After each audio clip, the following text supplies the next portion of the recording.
The historic Cotton Bowl Stadium in Dallas has played host to many of college football's greatest triumphs. Its walls echo with memories of past legends who have showcased their athletic prowess here. Heisman Trophy winners like Auburn's Bo Jackson, who electrified the stadium with his powerful, elusive running. And Notre Dame's Tim Brown, who brought a roaring crowd to its feet on every reception. Even Pitt quarterback Dan Marino showed why his name had become synonymous with the word awesome.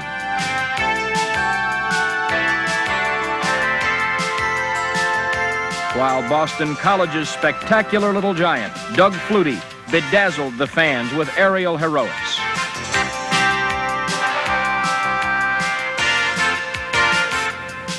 This year's Mobile Cotton Bowl would feature yet another hero of gridiron excellence, UCLA's All-American quarterback, Troy Aikman.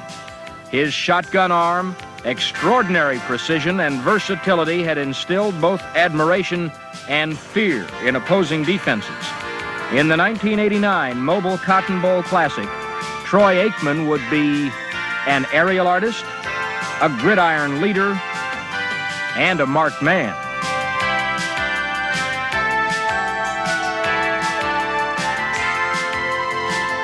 Both UCLA and Southwest Conference champion Arkansas would enter with the honor of a Mobile Cotton Bowl invitation. One would exit with the glory of a Mobile Cotton Bowl victory.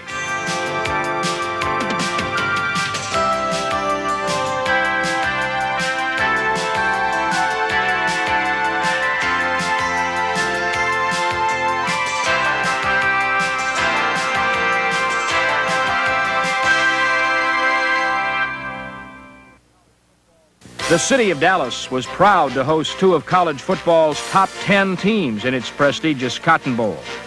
And this year promised to be special, as the Mobil Oil Corporation was welcomed as the Cotton Bowl's first title sponsor. I got a telephone call one day from, I won't mention the name, in Mobil, and said, "How would you like to sponsor a bowl game?" And I said, "No." So he said, "How about the Cotton Bowl?" I said, "Let's talk," and we did. Now, the reason I tell that story is because that's exactly what happened, and it is important because the Cotton Bowl is special for Mobil, and that's the reason we're here and involved. The Mobil Oil Corporation celebrated its new partnership with the Cotton Bowl by hosting a genuine Western reception for their invited guests. Down-home country cooking, laughter, and good times were the main items on the evening's menu.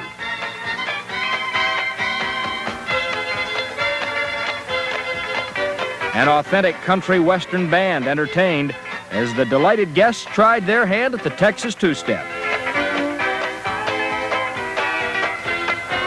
While the city of Dallas was busy welcoming Mobil into its Cotton Bowl family, two outstanding football teams were preparing for gridiron battle. Arkansas would enter Cotton Bowl Stadium for the 7th time in history.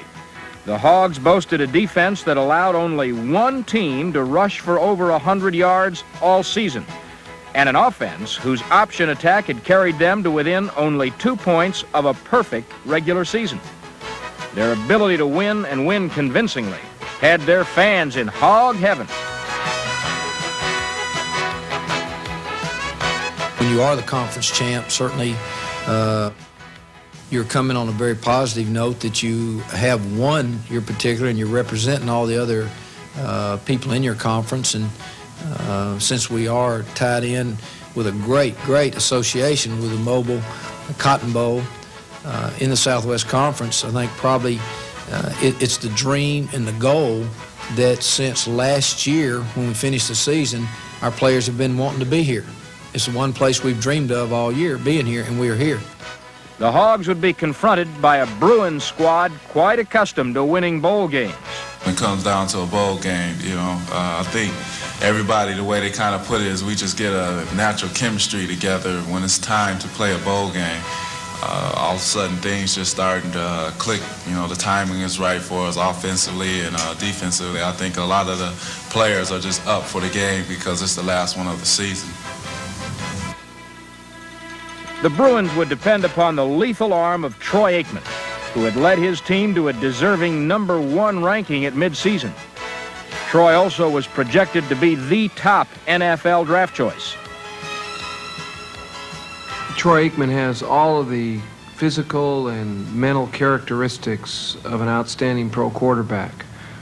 He possesses the arm strength, the height, the body size, the mobility, the intelligence, the courage, all of the things that you look for in a pro quarterback. Troy Aikman has. Although hard work is essential in molding the character of an athlete, the Mobile Cotton Bowl recognizes that scholarship, citizenship, and sportsmanship play major roles in developing a total person. At the Big Play Luncheon, the 6th Annual American Spirit Award, co-sponsored by American Airlines and the Southwest Conference, is given to the player from a conference institution who embodies all these qualities.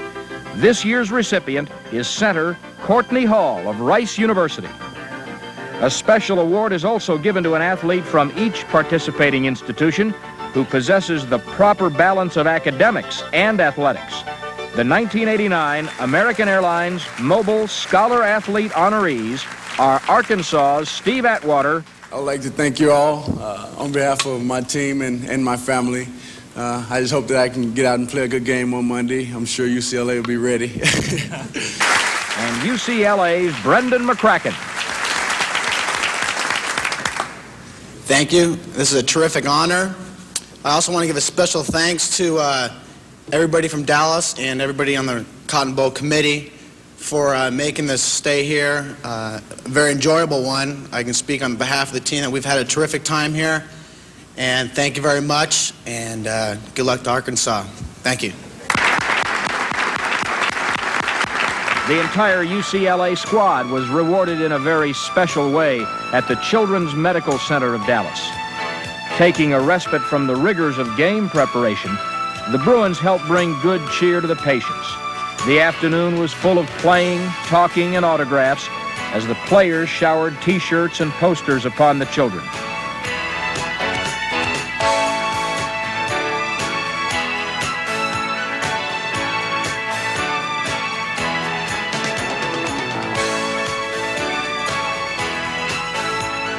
The team even recruited some new Bruin fans as the occasion left the players, the coaches, and the kids with memories that would last a lifetime.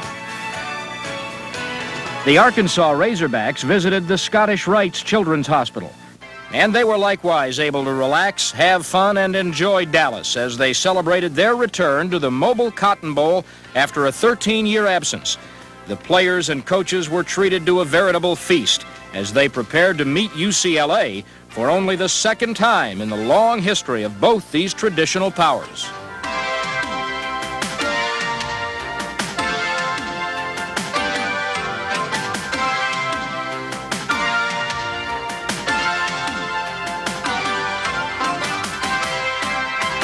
As anticipation mounted for the 53rd Annual Mobile Cotton Bowl, the week's activities culminated in the glamorous New Year's Eve ball. Cotton Bowl, university officials, and other invited guests rang in the new year in style.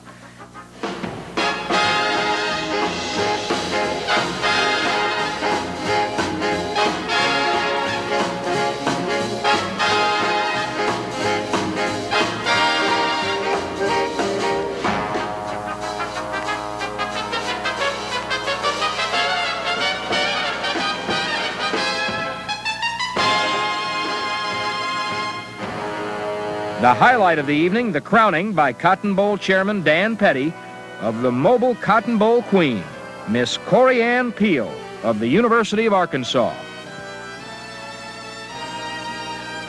As the Queen and her court carried the beauty and elegance of the ball into 1989, Dallas awakened to the 32nd Annual Cotton Bowl Parade.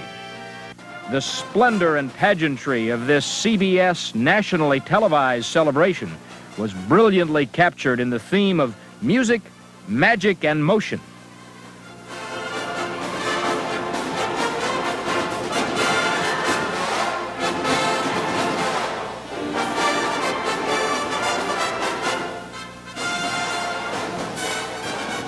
One of the Bowl's most popular traditions, the fabulous Kilgore College Rangerettes helped bring the parade to a close, and pandemonium descended upon Dallas.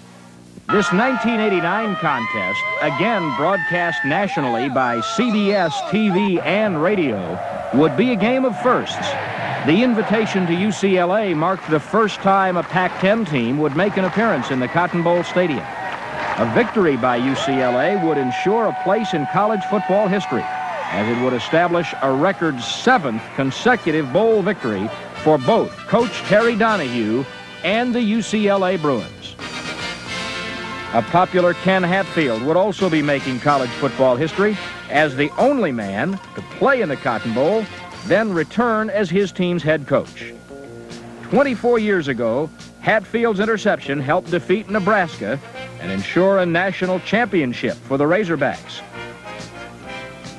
I think just to walk around the stadium and walk in it and what the Cotton Bowl represents, Southwest Conference football, national TV, the standard game on January 1 for years and years. And now it's pretty much, it's a great feeling, but it's more today as a feeling for what these players are experiencing. These Hogs boasted a punishing group of hitters that ranked as the top total defense in the Southwest Conference for the past 5 years.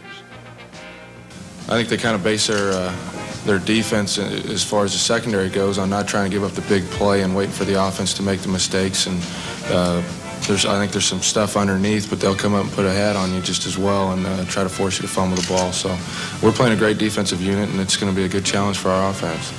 The stalwart Razorbacks would be challenged by an equally potent UCLA offense. We know UCLA is a great team and definitely a top 5 team, and for us to be here playing them, it's a great honor in itself, but for us to go out and win the game, it's going to take a tremendous effort, and we're ready to do that. Troy Aikman, we know that he's going to be one of the top 5 draft choices in this year's draft.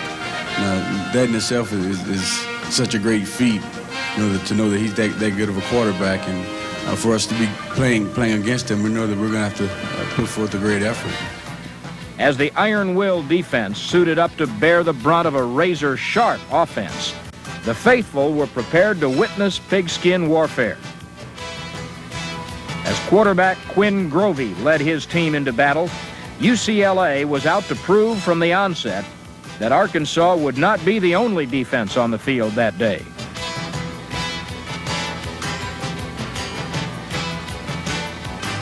On Arkansas's second possession, the cylinders of the mighty Flexbone began clicking as the 3-back offense consumed yardage. But Darrell Henley would deal a temporary blow to the Hogs as the All-American cornerback brought their downfield march to a halt. This UCLA defense that had not played against a pure option team all season was making the adjustment. A second look shows how a perfectly threaded ball to Derek Russell was matched by a perfectly timed steal by Henley. But any doubting Arkansas fans quickly changed their tune as LaSalle Harper proved that turnabout is fair play.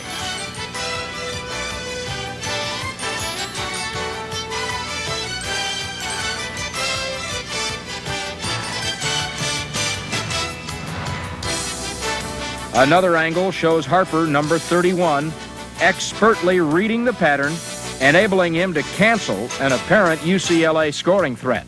Arkansas's leading tackler throughout the season, Harper would play a major role as Ken Hatfield's aggressive, take-charge defense continued to stymie a UCLA offense that had averaged 34 points a game.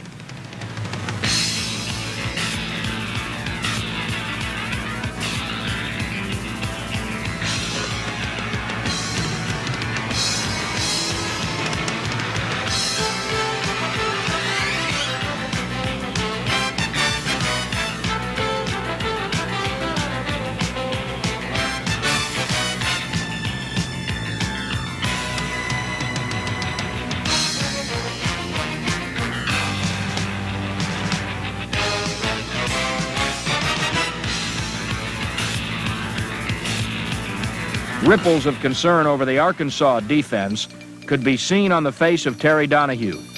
Only the talented arm of Troy Aikman could find the solution to the defensive puzzle. Aikman proved to be as determined as the Razorback defense was punishing. and expertly maneuvered his team 93 yards downfield.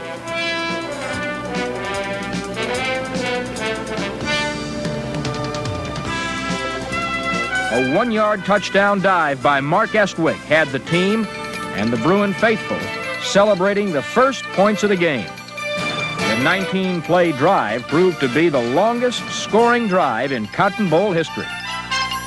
Soundly aware that Arkansas was capable of mounting a counterattack, the Bruin defenders were equal to the challenge, silencing any attempt for a Razorback score.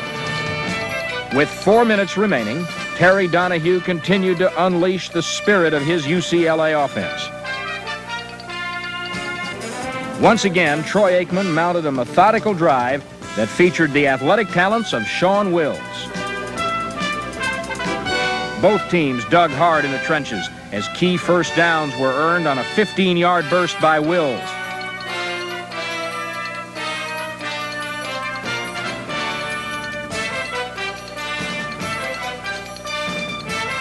A 20-yard reception by Paul Richardson. And another 18-yard gallop by freshman sensation Wills. On a 1st and goal, the Hogs put up a gallant defensive stand, but as the seconds ticked away, an Aikman lob to Corwin Anthony climaxed the drive.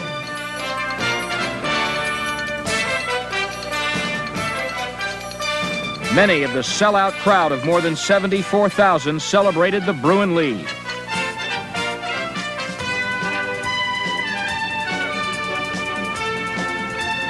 A 1-yard touchdown dive by Mark Estwick and a 1-yard touchdown reception by Corwin Anthony gave Terry Donahue a lot to smile about and Ken Hatfield a lot to think about as UCLA took a 14-0 halftime lead.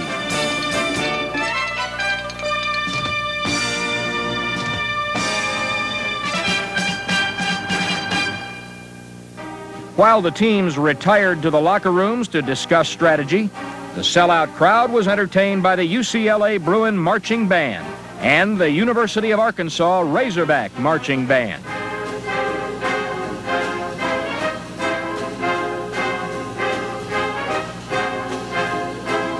The Razorbacks emerged from the locker room determined not to allow a Bruin touchdown in the second half, while UCLA was equally determined to maintain their advantage. The Arkansas defense burst forth with guns blazing. First, Otis Lloyd. Then Tony Ollison stymied Aikman's hopes of a repeat performance in the second half. A fumble recovery by LaSalle Harper returned possession to the offense.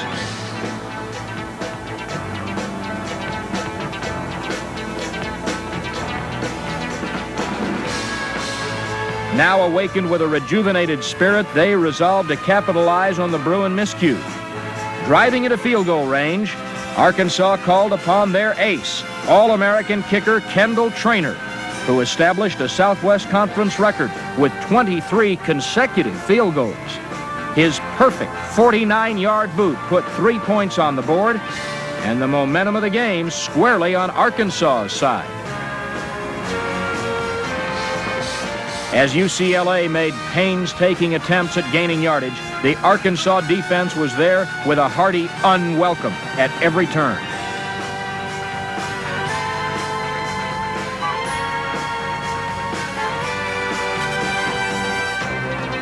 A Bruin scoring threat was soundly postponed by a Ty Mason sack.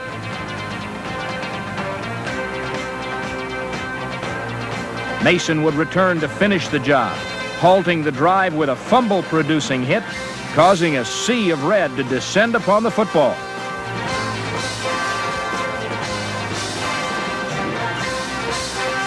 When the officials finally rummaged through the wreckage, it was indeed Arkansas's possession. The pummeling, hang-tough defense that Arkansas was famous for was beginning to pay dividends, as another look at Mason's jarring tackle showed.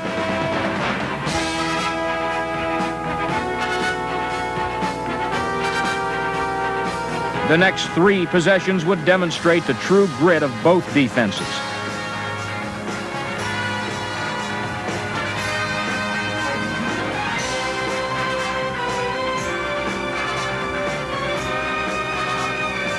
the Razorbacks continued their defensive onslaught, assaulting the Bruin running game with a wall of red jerseys.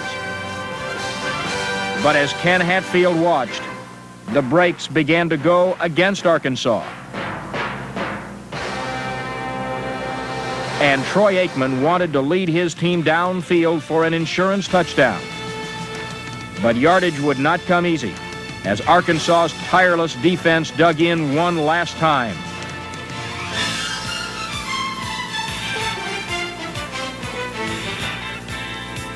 On a 4th and 13 situation, the Bruins had to settle for a field goal. As Alfredo Velasco nailed the ball through the uprights, Terry Donahue began to savor the sweetness of victory.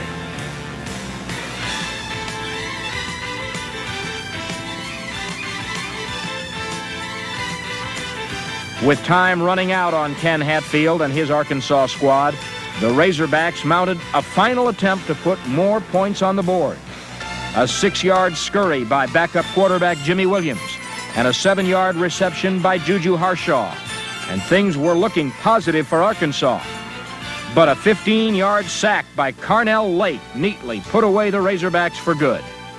And UCLA and their fans added another bowl triumph. History was made as Terry Donahue became the first coach and UCLA the first institution to win 7 consecutive bowl games. On behalf of the Cotton Bowl Athletic Association Board of Directors and our officers, I want to present you with the beautiful Mobile Cotton Bowl Classic Trophy that has been sponsored by Kodak. Congratulations, Coach. Thank you Great very much. game, offense and defense. All the way. Well, on behalf of the UCLA Bruins, I would just like to thank the Mobil Oil Company, the Cotton Bowl Committee, and the people of Dallas for the unbelievable reception that we've received this week here in this city. We were told that this was a great bowl game, and every activity that we had was first class. The players had a tremendous experience, and I can assure you, Jim, that any Pac-10 team would be pleased as they could be to be back in this bowl game. And if we're ever invited, I can promise you the Bruins will be here. And thank you. Okay. Although there can be only one victor in the Mobile Cotton Bowl Classic, there remain many heroes.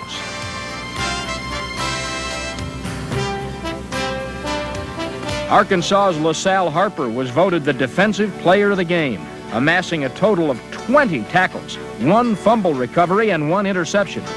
His outstanding performance in this classic underlined a brilliant season.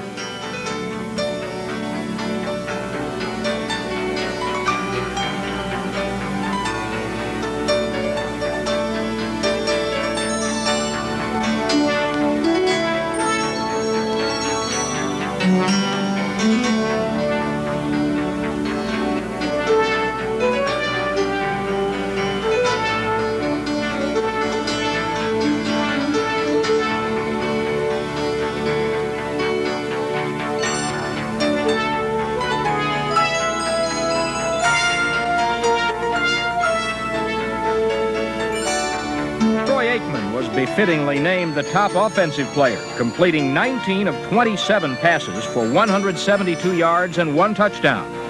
On this day, Aikman highlighted an extraordinary career at UCLA that left many school records shattered. His numerous awards, including the prestigious Davy O'Brien National Quarterback Award and record-setting statistics, would set high standards for his successors.